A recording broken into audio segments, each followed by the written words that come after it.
តើបងប្អូនមកមើលវី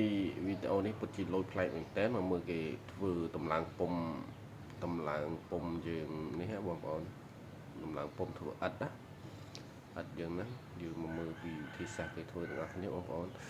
មានត្រឹមតែឈើកណិតយើងអាចយកតម្លើងពុំបានប្រវែង40គុណយើងអាចមើលវីដេអូនឹងដល់ចប់អាចធ្វើបានទាំងអស់គ្នាហើយវាអត់ពិបាកទេងាយហើយយើងមិនបាច់ចាំទៅចំណាយលុយទិញឥដ្ឋទិញអីគេទេយើងអាចយកមកធ្វើតាមវិធីសាស្ត្រនេះទាំងអស់គ្នាហើយវាលោហើយវាស្រួលនឹងរៀបទៀតដល់ពេលយើងលើករៀបយើងគ្រាន់តែលើកយក10អពាក់ចូលគ្នាវាមានងាំវាមានអីវាដាក់ទៅយើងដាក់ចូលគ្នាទៅមើលទៅលោវារឹងមាំល្អទៀតបងប្អូនហើយចាប់ដើមចាក់អីមើលទាំងអស់គ្នាងាយអញ្ចឹងងាយបែបហ្នឹងហើយអត់មានអីពិបាកទេពុំហ្នឹងមើលទៅស្រួលធ្វើមែនតើបងប្អូនអាចធ្វើបានទាំងអស់គ្នាមើលធ្វើឲ្យមើលមិនចាំទេបងប្អូនអាច share វីដេអូនឹងទុកមើលថ្ងៃក្រោយបានត្រូវការធ្វើយើងមានវីដេអូមើលស្រាប់អញ្ចឹងណាយើងមិនបាក់ទៅស្រាវជ្រាវរកវីដេអូណាទៀតទេហើយអត់នេះបែរគេលើកពពាក់វា